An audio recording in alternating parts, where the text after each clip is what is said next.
Salut, c'est Elias et aujourd'hui je vais te dévoiler les trois choses que j'aurais vraiment aimé savoir avant de démarrer mon agence SMMA. Parce que si je les savais, je serais arrivé à un niveau beaucoup plus avancé maintenant et j'aurais gagné énormément de temps, voilà, des mois de travail acharné et également énormément d'argent. Donc je pense que ça va vraiment t'aider de savoir ces trois choses-là, que tu sois un débutant qui démarre son agence ou même si tu as déjà des clients et que tu n'arrives pas à scaler encore plus loin. Donc reste attentif jusqu'à la fin parce que le troisième point, c'est vraiment le plus important. Donc commençons directement par la première chose, l'importance des systèmes et des processus pour automatiser les tâches et gagner du temps.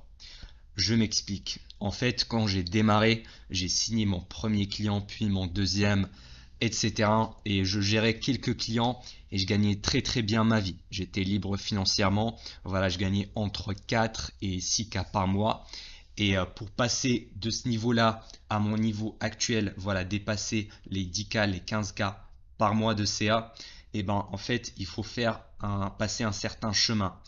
Et quand j'y pensais, je croyais que pour scaler, il fallait juste avoir des clients. Or, c'est logique. Voilà, plus tu vas avoir de clients, plus tu vas gagner d'argent. Mais le problème, c'est que j'avais pas des systèmes et des process clairs, voilà, pour onboarder de nouveaux clients et pour leur délivrer de bons résultats. Du coup, en fait, je travaillais entre guillemets à l'arrache. J'étais pas du tout organisé, voilà, et je perdais énormément de temps à droite, à gauche. Et ça, c'était impossible de scaler à mon niveau actuel sans avoir des systèmes en place. Donc, ce que je veux te dire par là, c'est qu'il faut avoir vraiment des process clairs et organisés pour chaque tâche dans ton agence. Ok? Imaginons pour la prospection, tu dois vraiment noter ta méthode noir sur blanc. Tu dois faire ça pour ton lead sourcing également. Pareil pour la délivrabilité. Quelles sont les étapes que tu dois faire? Et en fait, en créant des processus, ça va te permettre de gagner énormément de temps parce que tu vas être beaucoup plus efficient et tu vas enlever ce flou-là, tu vas enlever la complexité, ça va vraiment être clair et précis pour toi.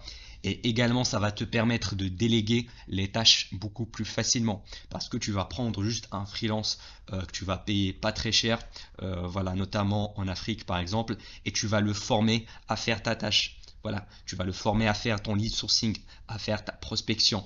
Et en ayant un process en place, voilà, la délégation va être beaucoup plus facile. Et puis, tu vas pouvoir automatiser certaines tâches dans ton agence. Comme ça, tu vas être focus sur l'essentiel. Parce que pour scaler au-delà des 10 k par mois, si tu n'as pas vraiment des systèmes en place, voilà, automatisés, et franchement, ta vie va devenir un enfer. Tu vas bosser 40 heures, 60 heures par semaine, voilà, sans jamais atteindre ton objectif. Donc j'ai déjà fait une vidéo complète sur l'automatisation, elle va apparaître quelque part ici. Et voilà, je t'invite d'aller la voir après celle-ci, bien sûr. Et l'important, c'est que maintenant, je travaille à peine entre 3 et 4 heures dans mon agence. Voilà, je fais uniquement les appels de vente. Je gère un petit peu mon équipe, je regarde ce qu'ils font. Et puis voilà, je prends moi-même les appels, je prospecte un petit peu. Mais vraiment, j'ai beaucoup de temps libre alors que je génère plus de 15 k par mois. Et voilà, si j'avais pas automatisé ces tâches-là, je serais même pas devant toi là en train de parler parce que je me suis dégagé pas mal de temps pour suivre ma passion, c'est-à-dire faire des vidéos YouTube et partager de la valeur avec les gens. Donc vraiment, je t'invite à processiser un maximum de tâches dans ton agence. Par contre, ne tombe pas dans le piège de vouloir automatiser dès le début. Parce que je vois également pas mal de débutants qui se disent ouais, je vais directement signer un client et le déléguer à un média buyer sans que je comprenne qu'est-ce que c'est Facebook Ads, tu vois. Et ça, c'est vraiment pas la bonne manière de faire les choses. Ne délègue jamais une tâche avant d'avoir une preuve de concept. C'est vraiment logique parce que si quelque chose ne marche pas pour toi, ça va pas marcher pour ton freelance. Imaginons, j'ai commencé avec une méthode de prospection par l'emailing. Voilà, j'écris des emails, j'ai ma méthode pour prospecter, j'ai une méthode voilà, pour écrire des objets d'email qui vont attirer les clics. Et si, imaginons, j'envoie, voilà, je prospecte une centaine de prospects et que j'ai aucune réponse, eh ben mon process il est vraiment foireux. Ça sert à rien de le déléguer à quelqu'un d'autre. Tu dois vraiment trouver la formule gagnante et l'optimiser avant de déléguer la tâche. Ok? Et vraiment plus ton agence est lean, donc c'est-à-dire que c'est pas complexe, c'est vraiment clair, plus ça va être simple de l'automatiser. Je veux dire par là avoir un service et une niche précise. Vraiment, si tu es focus sur un seul segment de marché, tu vas vraiment scaler très très vite parce que tu vas avoir des systèmes qui vont être duplicables. Imaginons tu signes un agent immobilier, voilà, tu connais quels sont les pubs qui vont marcher, quel est le funnel qui va lui rapporter des résultats. Et ben la prochaine fois quand tu vas prospecter et même closer un nouveau agent immobilier, c'est très simple, tu vas lui montrer tes résultats précédents. Du coup, il va être convaincu beaucoup plus facilement. Et en plus, quand tu vas l'onboarder dans ton agence, et ben, ça va être très rapide de lui rapporter des résultats parce que tu connais déjà bien sa niche. Et puis, ce que tu vas remarquer, c'est que quand tu vas commencer à travailler sur tes systèmes, quand tu vas commencer à déléguer, eh bien, tu vas avoir l'impression de perdre du temps sur le court terme parce que ça va, voilà, te bouffer du temps et de l'énergie au lieu d'aller prospecter, par exemple.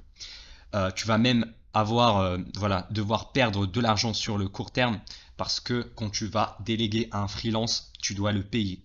Imaginons que tu étais à 3K par mois et tu vas payer ton freelance 500 euros par mois. Eh ben, tu vas descendre, diminuer un petit peu tes gains.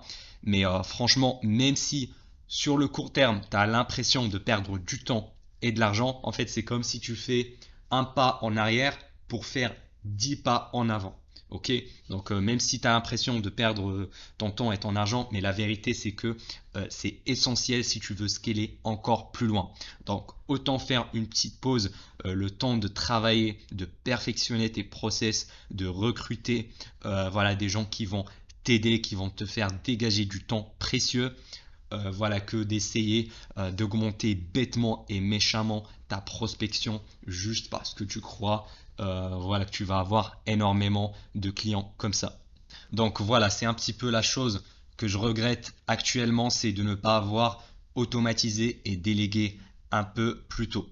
Après, bien sûr, ça fait partie du jeu de faire des erreurs. L'important, c'est d'apprendre de ces erreurs. Et ce qui est encore mieux, c'est d'apprendre des erreurs des autres comme moi par exemple. Deuxième chose que j'aurais aimé savoir, c'est que l'herbe n'est pas toujours plus verte ailleurs.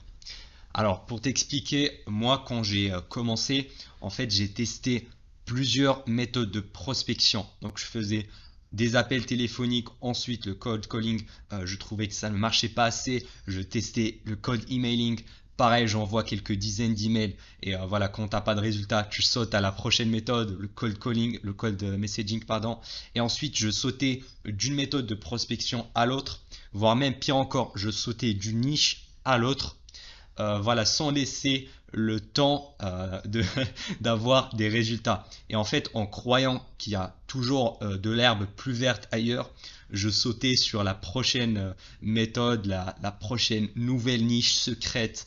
Et vraiment, la vérité, c'est qu'il n'y a pas de secret. Il n'y a pas vraiment une méthode miracle qui va marcher pour toi. En fait, ce que tu fais à l'heure actuelle, c'est déjà très très bien. Il faut juste que tu le perfectionnes. Imaginons tu fais du cold emailing, ça marche pour quasiment toutes les niches. Pareil pour le cold calling, pareil pour le cold messaging.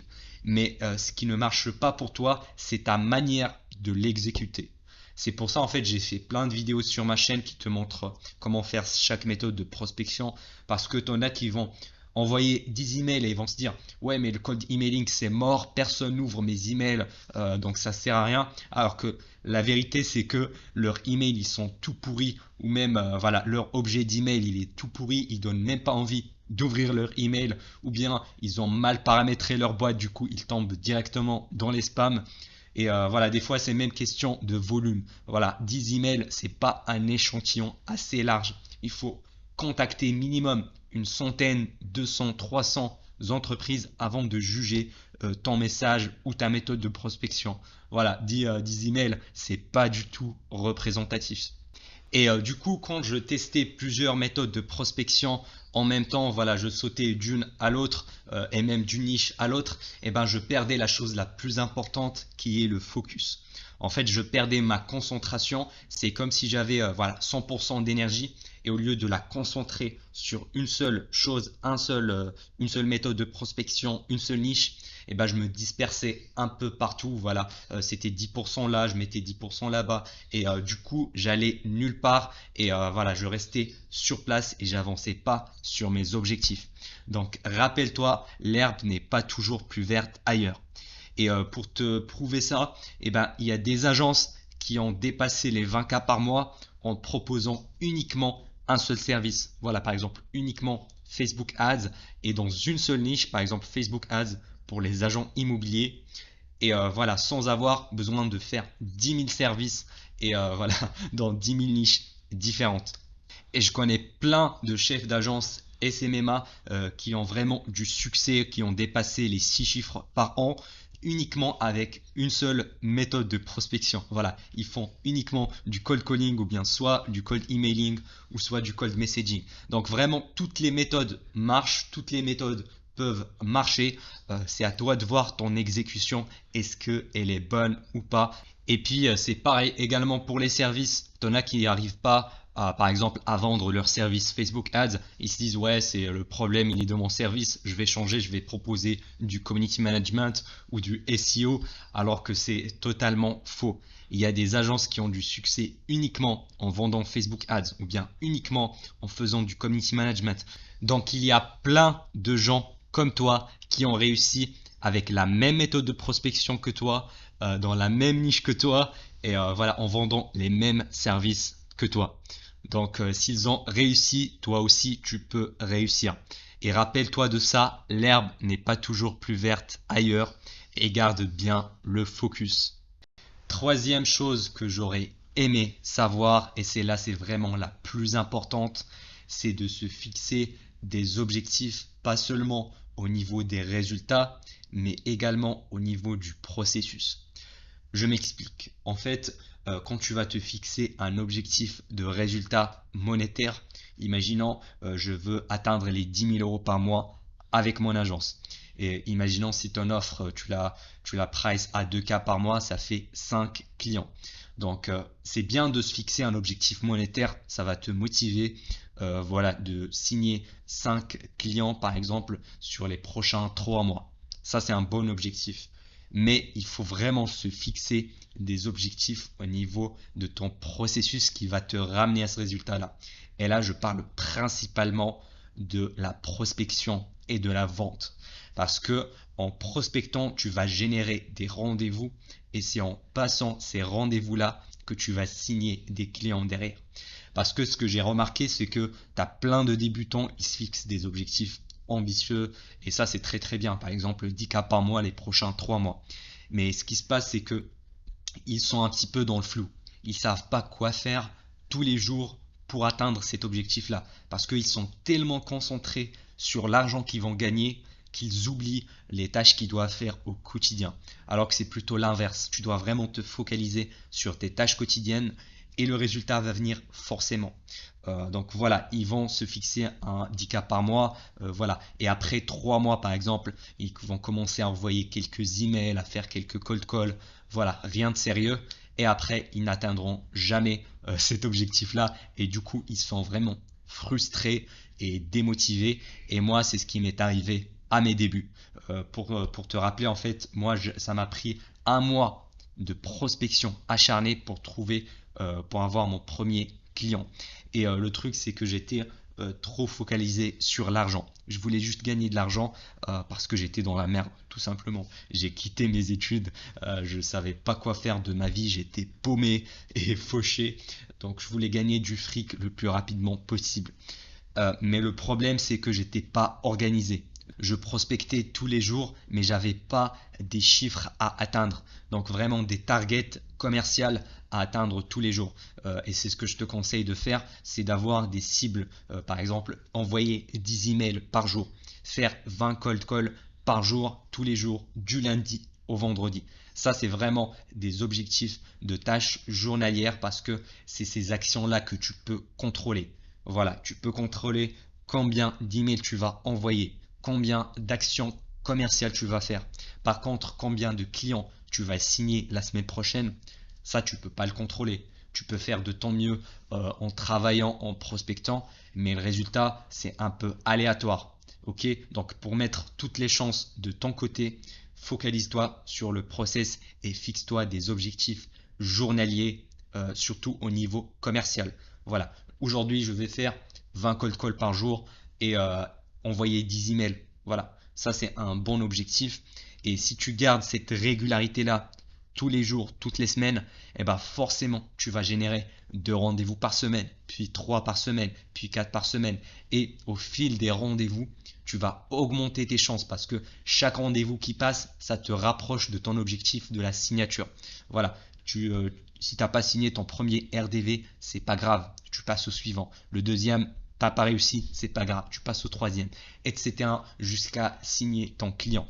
Mais c'est vraiment en faisant ces tâches quotidiennes, voilà, c'est des petites réussites tous les jours qui vont te ramener vers ton résultat final. C'est ce qu'on appelle également l'effet cumulé, c'est-à-dire que tu travailles au début beaucoup vraiment et en n'ayant aucun résultat, mais en fait ça va s'accumuler. En fait, tous les jours tu vas planter des graines. Quand tu vas prospecter, voilà, tu vas avancer vers tes objectifs, tu vas planter des graines, tu vas augmenter tes chances et arriver un moment, voilà, quand tu vas signer ton premier client, ça va décoller en exponentiel. Ok, le deuxième, le troisième client, ça va être beaucoup plus facile parce que tu auras trouvé la bonne offre qui va coller à la bonne niche et avec le bon message de prospection. Donc j'espère que tu as vraiment aimé ces trois choses-là et je t'invite vraiment à les appliquer. D'ailleurs, j'ai pour toi un cadeau offert dans le premier lien en description qui te montre comment je suis passé moi personnellement de 0 à 10K par mois de bénéfices avec ma propre agence. Allez, on se retrouve là-bas. C'était Elias. À la prochaine.